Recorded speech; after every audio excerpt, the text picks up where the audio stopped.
Terence Calatrava, former Undersecretary of Office of the Presidential Assistant of the Visayas of the Philippines, Kong Roman Romulo of Pasig City, Kong Jojo Ang of Usmag Ilonggo Party List, Congressman Patrick Michael Vargas of Quezon City, Kong Juan Carlos Arjo Aitaide of Quezon City, Nicanor Nicky Briones of AGA Party List, Congressman Marcelino Marci Teodoro of Marikina, Congressman Florida Rhodes of San Jose del Monte, Bulacan, Congressman Leandro Jesus Madroño of Romblon, Congressman Benjamin Benji Agarao Jr., Congressman Florencio Gabriel Benuel of Anwar Party List,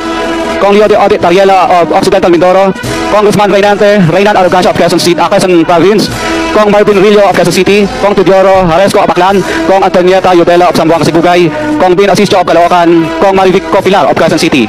Regional Director Eduardo Virgilio of DPWS Region 5, Director Ramon Ariola III of Unified Management UGMO, District Engineer Henry Alcantara, DPWS Bulacan First,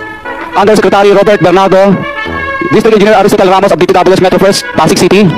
District Engineer Manny Bulusan of DPWS North, Manila Deo, District Engineer Edgardo Sitingal of DPWS Bulacan Subdeo, District Engineer Michael Rosaria of DPWS Quezon Second Deo,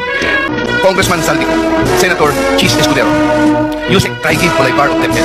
Engineer Alcantara, Engineer Bryce Hernandez, Engineer JT Mendoza, and Engineer RJ Dumasig, Senator Ramon Bong Revilla, Senator Nancy Binay, si Congressman Eric Yap, House Speaker Martin Romualdez, si Senator Jinggoy Ejercito Estrada,